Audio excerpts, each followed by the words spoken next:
오늘 성경 말씀 제목으로는 복된 자들이란 말씀으로 우리가 생각해 봤으면 좋겠습니다. 복된 자들, 어떤 사람이 복된 사람일까요? 복된 사람. 예전에 우리가 그런 생각을 했었죠. 야, 소유진은 정말 시집 잘 갔다. 소유진은 정말 시집 잘 갔다. 남편이 저렇게 돈 잘 벌고 정말 매스컴에서 엄청나게 이렇게 높은 사람으로, 대단한 사람으로 계속 얘기를 해주고 막 그러는 상황이 있었습니다. 그래서 소유진은 엄청 시집을 잘 갔구나 막 그러고 있는데 갑자기, 그렇죠? 갑자기 막 사건들이 막 터지기 시작했어요. 사건들이 막 터지면서 그야말로 얘기하던 천하의 백종원이 지금 어려운 상황에 처해 있는 것입니다. 앞으로 어떻게 될지 몰라요. 저희도 이런 악재가 계속돼 가지고 완전히 몰락하게 될지, 아니면은 이 모든 것들이 다 오해였다라고 하면서 이제 제대로 될지 저희는 알 수가 없지만, 어떠한 것이 정말 돈 잘 버는 것이, 아니면 사업 수완이 좋은 것이, 아니면 좋은 남편을 둔 것이, 아니면 좋은 아내를 둔 것이 얼만큼 복된 것인지 저희는 알 수가 없습니다. 알 수 있는 것은 아마 죽기 바로 직전이 아닐까라는 생각이 들어요. 아, 그것만큼은 정말 잘했구나 라고 생각하는 그때가 아마 마지막 평가를 내가 내리면서 죽는 그 순간이 되지 않을까. 우리가 죽기 전까지 자식 교육도 마찬가지입니다. 자식 교육을 잘 시켜갖고 막 평생을 자식들이 엄청 효도를 하고 있어요. 효도를 막 잘해가지고 너무 좋아가지고 내가 자식 교육은 잘 시켰구나 막 그러고 있는데, 나중에 죽으려고 마지막 임종을 맞이하고 있는데 애들이 와가지고 막 재산 때문에 막 싸우고 있어. 그러면은 무슨 생각이 들겠습니까? 사실은 내가 자식 교육을 잘못했구나, 이런 생각이 또한 들 수도 있는 것이 인생이라는 것이죠. 정말 복된 사람이라는 것은 우리 인생 속에서 사람들이 갖고 있는 가치관으로 우리가 그것을 평가하기는 너무나도 어려울 것입니다. 그렇다면 정말 복된 자들은 어떠한 자들일까? 오늘 성경 말씀에 나오고 있는 복된 자들이 어떠한 사람일까? 말씀을 통해서 한번 생각해 봤으면 좋겠습니다. 자, 이제 예수님께서는 그 사역을 본격적으로 나가서 하시고 계십니다. 그래서 많은 제자들이 모이게 되었고, 그 제자들을 통하여서 예수님께서는 많은 일들을 하고 계시는데, 자, 그래서 1절서부터 말씀을 보면 첫 번째로, 그렇죠? 하나님의 나라의 선포를 얘기하고 있는데, 자, 1절 말씀에 그 후에 예수께서 각 성과 마을에 두루 다니시며 하나님의 나라를 선포하시며 그 복음을 전하실 때 12 제자가 함께 하였고 라고 말씀하고 계십니다. 예수님께서는 드디어 이제 이 땅에 오신 진정한 목적을 이루시기 위하여서 그 말씀을 두루두루 말씀을 전파하고 계십니다. 여러분들, 하나님의 나라는 어떠한 것일까요? 이걸 한번 짚고 넘어갔으면 좋겠는데, 하나님의 나라. 하나님의 나라는 우리 학생들에게 그런 얘기를 한 적이 있어요. 하나님의 나라는 장소의 개념이 아니다라고 얘기를 해줬습니다. 장소의 개념이 아니다. 하나님의 다스리는 나라는 장소의 개념이 아니다.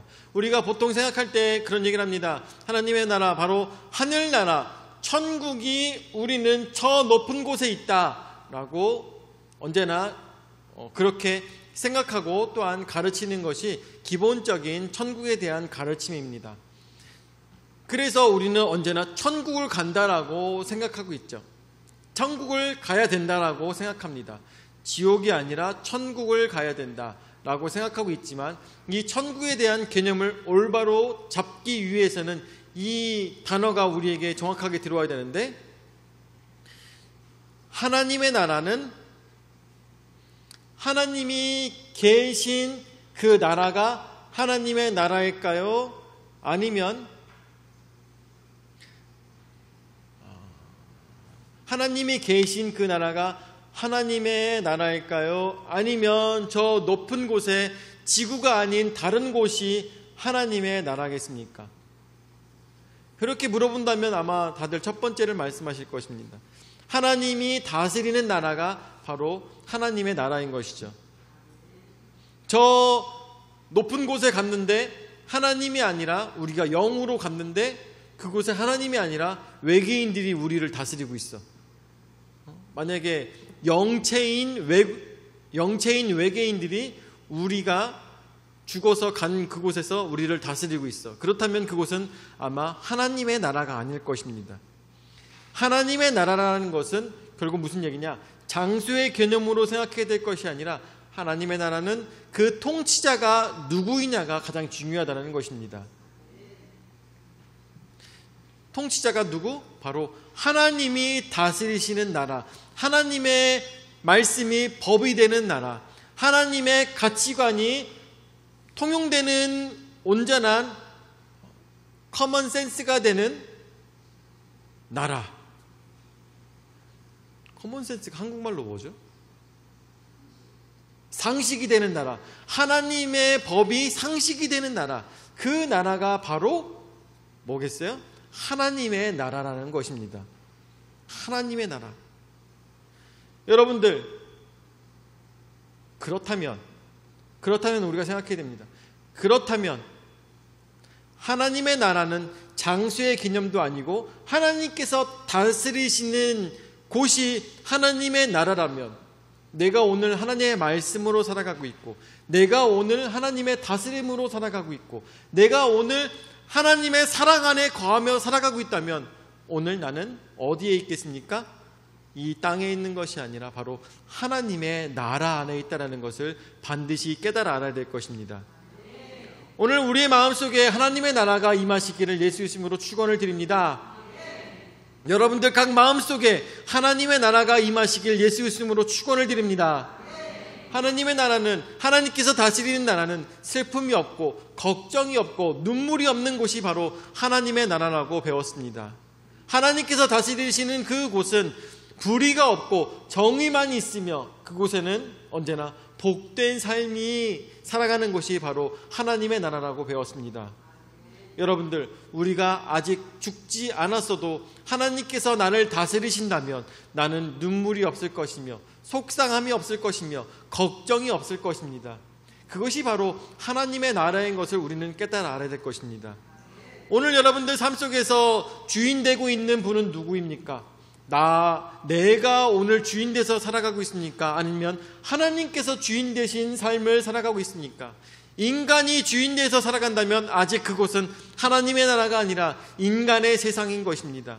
하나님의 나라는 바로 하나님의 말씀 속에 그곳에 거하며 그 말씀이 나의 삶을 지배하며 하나님께서 인도하시는 곳으로 살아가는 그 자가 바로 하나님 나라에 거하는 자들인 것입니다. 오늘 이 시간 성경 말씀에 보니까 하나님의 나라에 거한 자들이 있습니다. 어떠한 자들일까요? 2절서부터 또 말씀을 보도록 하죠. 또한 악귀를 쫓아내심과 병고침을 받은 어떤 여자들 곧 7 귀신이 나간 자 막달라인이라 하는 마리아와, 막달라라는 동네에 살고 있었던 마리아라는 자가 7 귀신이 들렸었는데, 예수님께서 그 7 귀신, 말이 7 귀신인지 그 사람 속에 귀신이 7마리가 들었기 때문에 7 귀신이 아니라 그 속에 귀신이 엄청 많았다는 것을 의미하는 것입니다. 왜냐하면 7이라는 것은 완전수를 얘기하는 것이기 때문에 그 속에 엄청나게 많은 귀신이 들었기 때문에 한 7마리쯤 들었나? 이렇게 생각하게 되는 것이죠. 그래서 3절 말씀에 헤롯의 청지기 구사의 아내 요한나와 수산나와 다른 여러 여자가 함께하여 자기들의 소유로 그들을 섬기더라 라고 했습니다. 사실 이 부분에 대해서는 다른 성경에서 나오고 있지 않아요. 다른 성경에 나오고 있지 않지만 이 막달라 마리아와 그리고 헤롯의 청지기 구사의 아내 요한나, 이 헤롯의 청지기 구사라는 남자가 있었는데 그 사람의 아내 요한나입니다. 헤롯이 당대의 분봉왕이었기 때문에 얼마나 많은 재산을 갖고 있었겠고, 그 재산을 다스리는 자 청지기인 구사라는 사람은 얼마나 많은 재산을 갖고 있었을까요? 우리가 상상하지 못할 정도로 많은 재산을 갖고 있었을 것인데, 그 아내 요한나, 어떻게 따지고 보면은 굉장히 든든한 12 제자들의 스폰서인 거죠. 어떻게 따지고 보면. 그리고 수산나, 이 수산나라는 이름은 백합이라는 뜻인데 이 사람은 여기에서만 특별히 이 사람의 이름이 나오고 있습니다. 다른 여러 여자가 함께하여 자기들의 소유로 그들을 섬기더라 라고 했는데 12명의 제자들 뿐만 아니라 많은 예수님의 제자들을 이 여자들이 힘을 보태어서 자신들의 가진 그 재산을 가지고 소유를 팔아서 그것들로 제자들을 섬기며 하나님 말씀을 전달하는 데 적극적으로 동참하며 도왔다라는 것을, 후원자라는 것을 여기 누가복음 말씀에 이렇게 나타내고 있는 것입니다.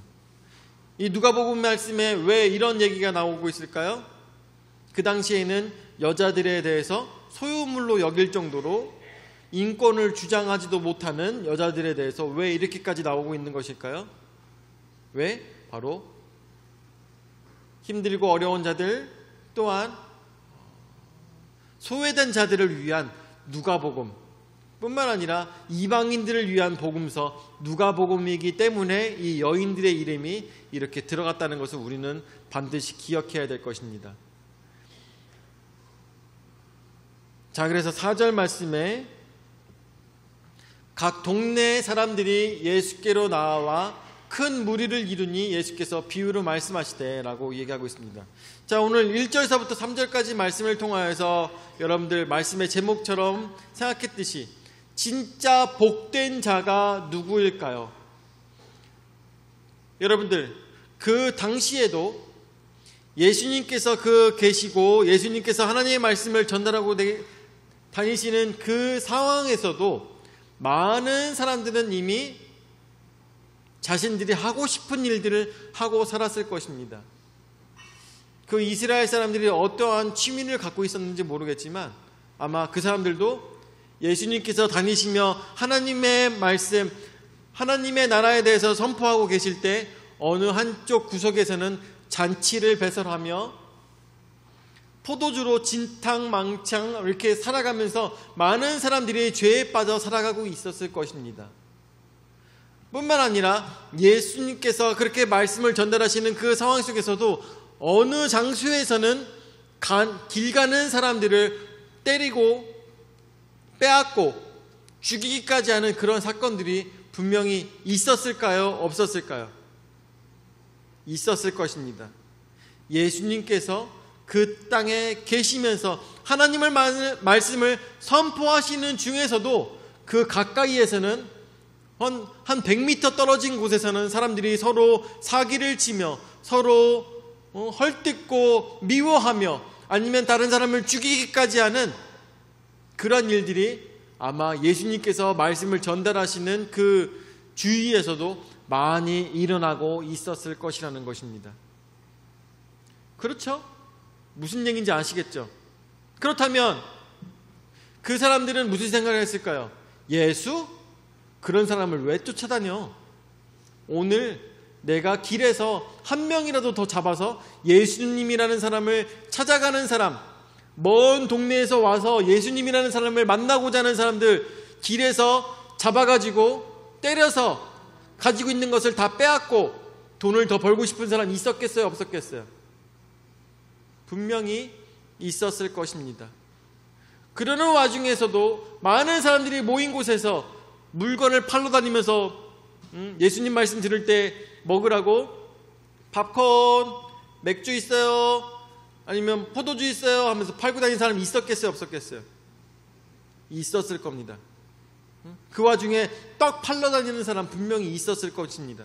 사람들이 그렇게 많이 모인 곳에서, 아니면 그곳에서 사람들 많이 모인 곳에서 아마 어떤 사람들은 소매치기 하는 사람도 분명히 있었을 것입니다. 분명히 있었을 것이에요. 같은 장소에 있음에도 불구하고 하나님의 말씀을 똑같이 들음에도 불구하고 가까이 말씀을 들음에도 불구하고 어떤 사람은 변화가 되는 사람이 있는가 하면 어떤 사람은 오히려 그 사람들을 등쳐서 뭔가 자신의 유익을 구하는 자들이 분명히 있었다라는 것을 우리는 한번 상상해 봐야 된다는 것입니다. 그래서 오늘 말씀의 제목처럼 복된 자들이라는 말씀을 전달할 때 오늘 1절에서부터 3절까지 말씀에 나오고 있는 이 여인들은 어떤 여인들입니까? 다른 사람들의 것을 빼앗고자 노력하는 것이 아니라 자신이 가지고 있는 것을 더욱더 나눠주며 다른 사람들에게 베풀어주며 또한 하나님 말씀을 전달하는 데 있어서 어려움이 없게 하기 위해서 후원하며 예수님을 쫓아다녔던 사람들이 있다는 것입니다. 세상의 관점으로 봤을 때는 얼마나 바보 같은 사람들입니까? 세상의 관점으로 다른 사람들의 것을 빼앗는 것을 업으로 삼는 사람들이 봤을 때는 얼마나 바보 같은 여자들로 보였겠습니까? 그렇지 않겠습니까? 세상의 관점으로 봤을 때는. 자, 근데 오늘 그러는 와중에 예수님께서 말씀을 전달하시는데 바로 두 번째 씨 뿌리는 자의 비유에 대해서 예수님께서는 말씀하고 계십니다. 씨 뿌리는 비유. 자, 그래서 5절서부터 말씀을 보면 씨를 뿌리는 자가 그 씨를 뿌리러 나가서 뿌릴새 더러는 길가에 떨어짐에 밟히며 공중의 새들이 먹어버렸고 라고 하였습니다. 자, 이제 겨자씨를 땅에다가 뿌립니다. 땅에다 뿌릴 때 그 겨자씨를 땅에다 뿌리지 않죠. 만약에 우리 윤 집사님 요즘 뭐 더 심으실 계획이 있으세요? 뭐 더 심으실 계획이 있어요? 씨를 뿌리실 계획이 있으세요? 지금 없어요? 다음에는 뭐 뿌리실 거예요? 계획 있으세요? 요즘 여기 앞쪽에 이렇게 보라색 꽃들이 엄청 만발하게 펴가지고 동네 사람들 다들 좋아해요. 맞다. 그거 아시나요? 윤 집사님께서 이렇게 일 잘하시는 걸 보고 우리 이장님이 윤 집사 저한테 전화를 거셔가지고 물어보시더라고요. 그 동네에 깨끗하게 그렇게 정비하실 분이 있었으면 좋겠는데 뭐 한번 추천하실 만한 분이 있냐라고 저한테 물어보시더라고요. 근데 제 느낌상 윤 집사님을 소개받고 싶은 거야, 그분이. 윤 집사님을 소개받고 싶은데 말을 돌려서 그렇게 하시더라고요. 저기 추천해 줄 만한 사람이 있냐 그래갖고 뭐 저희 교회 윤 집사님 만나고 싶어서 그러시는 거예요? 그랬더니 맞아요, 이렇게 얘기를 하더라고요. 이렇게 열심히 하나님 일을 기쁨으로 했더니 어때요? 사람들이 찾아오는 거죠. 동네 이장이 찾아와가지고 돈을 줄 테니까 동네에 이런 뭐랄까 복지 사업을 좀 도와달라 이렇게 얘기를 하셔가지고 이렇게 집사님께서 기쁜 마음으로 흔쾌히 일을 하시게 됐어요. 일은 다 끝났나요, 근데? 그래요? 근데 또 한 번에 끝나는 게 아니라 또 다음에 또 하고 이런 식으로 하는 거 아니에요? 그렇죠? 그래 너무 힘들어요? 하여튼 돈도 많이 주는 것도 아니고 집사님은 워낙에 되게 잘해주고 싶은데 주는 돈이 너무 적더라고요. 그래가지고 하여튼 그런데 어쨌든 간에 이런 일이 있으니까 이렇게 부탁을 하고 이러는 거잖아요. 어쨌든 간에 길가에 이런 씨를 뿌립니다. 씨를 뿌릴 때 길가에다가 씨를 뿌리면 어떻게 되는 것입니까? 떨어짐에 밟히며 공중에 새들이 먹어버렸고 혹여나 밟혀서 땅속에 들어가서 조그만한 싹이 난다 할지라도 사람들이 또한 밟아버려서 그 씨가 나오지 않게 될 것입니다.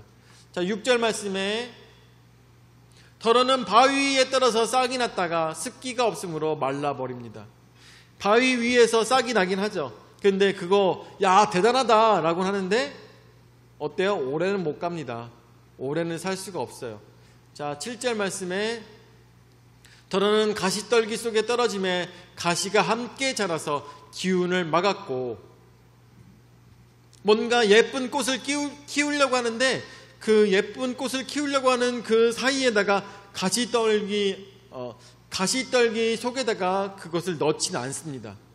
그렇죠? 왜냐하면 기운도 다 막아버리고 뿐만 아니라 그늘져가지고 씨가 클 수가 없기 때문인 것이죠. 자, 8절 말씀에 더러는 좋은 땅에 떨어짐에 나서 100배의 결실을 하였느니라. 이 말씀을 하시고 외치시되 들을 귀 있는 자는 들을지어다. 아멘. 그렇습니다. 그래서 이 씨 뿌리는 비유를 통하여서 예수님께서 하시는 말씀은 바로 5절 말씀이 나오는 것처럼 예수님께서 천국 복음을 많은 사람들에게 전달하셨습니다. 말씀을 전달하시지만 그 말씀이 어떻게 됐어요? 길가에 뿌려집니다. 사람의 마음이 길과 같아서 그 말씀이 그 사람 속에 들어가질 않는 것입니다. 5절 말씀은 그 말씀이 들어가지 않게 돼서 공중의 새들이 무엇을 의미하겠습니까? 이 말씀을 듣고 하고 있을 때 말씀을 들었는데 나한테 얘기하는 사람이 있는 거죠. 아유, 뭘 그런 걸 듣고 있어. 우리 술이나 먹으러 가자. 그렇게 얘기하는 거나, 아유, 뭐 그런 얘기를 듣고 있어. 우리 딴 거 하러 가자. 이런 사람이 있을 것입니다.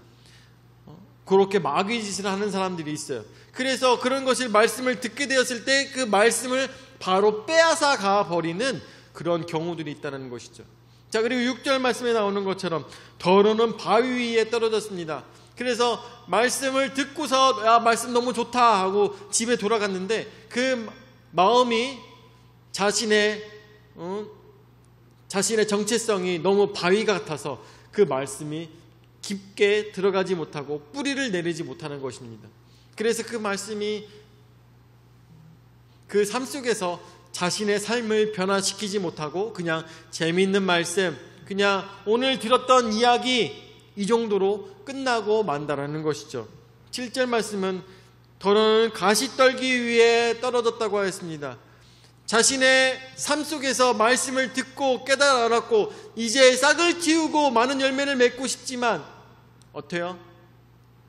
말씀대로 살기에는 내 삶이 녹록지가 않아. 말씀대로 살기에는 내 삶이 너무 힘들어. 나의 삶 속에 너무나도 많은 가시가 나를 괴롭히고 있어. 그래서 뭐라고 합니까? 현실적으로 그렇게 살 수가 없어요 라고 이야기하게 되는 것이죠. 현실적으로 그렇게 살 수가 없어요. 여러분들, 하나님의 말씀을 전달하는 바울은 자기 거라고 여긴 것은 뭐가 있었을까요? 자기 거라고 여긴 것은 그야말로 아무것도 없었습니다. 그야말로 팬티 한 장 자기 거라고 생각하지 아니하며 살아갔던 사람인 것을 우리가 생각했을 때 우리는 가진 것을 모두 다 잃어버린다 할지라도 그 속에서 기뻐하며 하나님의 일을 할 수 있는 것이 바로 우리의 인생이라는 것을 반드시 깨달아 알아야 되는 것이죠. 나의 삶이 녹록하지 않기 때문에 내가 하나님 말씀대로 살아가지 못하는 것이 아니라 나의 삶이 나를 가시떨기 속에 떨어진 인생처럼 살아갔기 때문에 내가 하나님 말씀대로 살지 못했다는 것을 인정해야 된다는 것입니다. 자, 그렇다면 8절 말씀에 더러는 좋은 땅에 떨어짐에 나서 100배의 결실을 하였느니라 라고 했습니다. 오늘 하나님의 말씀이, 성경 말씀이 나에게 꿀처럼 달고 나의 인생을 변화시킬 수 있는 말씀이 되어서 그것이 나의 삶 깊숙이 들어와서 뿌리 내리고 그리고 좋은 열매를 맺는 말씀이 되려면 어떻게 해야 된다고 이야기하고 있습니까? 나의 마음이 말씀을 받아들이기에 좋은 땅이 되어야 된다는 것입니다.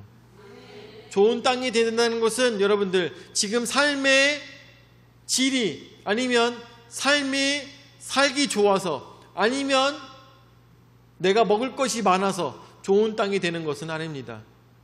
여러분들 아시다시피 이 하나님의 말씀이 저 못 살고 힘들고 어려운 삶을 살아가고 있는 북한 사람들에게 들어가서 얼마나 많은 성령의 역사들이 있습니까?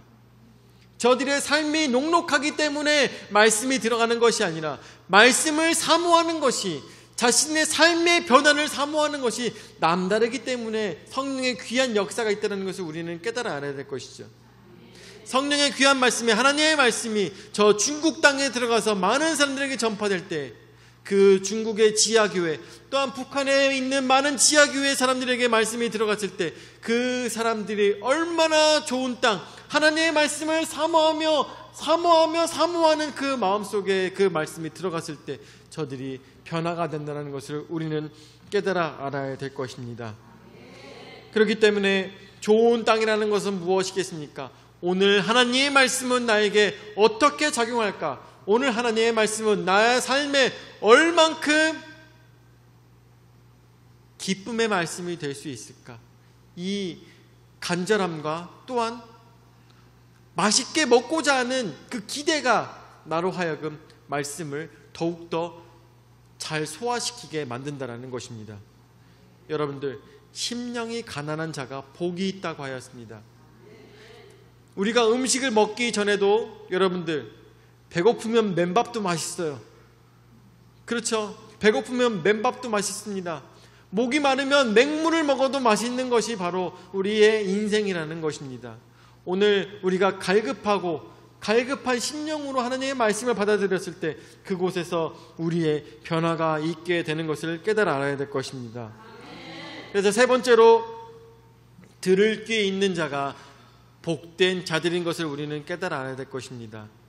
오늘 우리가 말씀을 사모하며 내 귀를 열고 그 말씀을 듣고 깨달아 알았을 때, 그것을 맛있게 먹었을 때, 하나님의 말씀을 맛있게 먹었을 때 그 속에서 나는 내 삶이 변화가 되는 것을 깨달아 알아야 될 것입니다. 진짜 복된 자가 누구입니까? 지금 예수님께서 말씀을 전달하시며 하나님 말씀을 전달하고 계실 때 그 속에서, 그 틈바구니 속에서 장사하며, 아니면 그 틈바구니 속에서 강도질하며, 아니면 그 틈바구니 속에서 소매치기 하며 자신들의 이익을 찾는 사람들이 복된 자들이겠습니까? 아니면 자신의 소유를 팔아 그것을 가지고 예수 그리스도의 말씀을 붙들고 땅끝까지 쫓아가는 자들이 복된 자들이겠습니까? 오늘 나의 삶은 어떤 자가 복된 자? 바로 이 자리에 함께하며 하나님 말씀을 사모하는 모든 자들이 복되다는 것을 깨달아 알아서 오늘도 영원히 우리의 인생 속에서 복된 자가 되시기를 예수 이름으로 축원을 드립니다. 아멘. 살아날 역사하시는 주여, 은혜와 사랑을 감사를 드립니다. 오늘도 주의 귀한 말씀으로 깨달을 수 있는 복된 시간 허락하여 주심을 감사를 드립니다. 우리의 인생 속에서 세상의 많은 사람들은 복된 삶을 살기 위해서 돈을 벌고 복된 삶을 살기 위해서 다른 사람들을 괴롭히고 있는 모습을 보게 됩니다. 주여, 그렇지만 우리는 하나님의 나라의 백성으로서, 천국 복음을 들은 자로서 진정 복된 자는 하나님의 말씀을 사모하는 자, 진정 좋은 밭을 가진 자가 복된 자라는 것을 오늘 말씀을 통해서 한 번 더 생각하게 되었습니다. 주여, 오늘도 세상의 법이 아닌 하나님의 법으로 살아가는 자가 될 수 있도록 인도하여 주시옵고, 하나님께서 주신 복으로 인하여서 오늘도 거적되게 하나만으로도 감사할 수 있는 믿음이 우리에게 있을 수 있도록 역사하여 주시옵소서. 이제는 자기 몸버려 죽기까지 우리 죄를 담당하신 구주 예수 그리스도의 은혜와 자기 외아들 주기까지 우리를 사랑하신 아버지 하나님의 무한하신 사랑과 성령 하나님의 감화감동 역사 교제 위로 내주하신 은혜가 세상의 복이 아닌 진정 예수 그리스도 안에서 복된 자로서 믿음으로 살아가고자 하는 모든 성도들 머리 위에 영원히 함께 하실지어다. 아멘.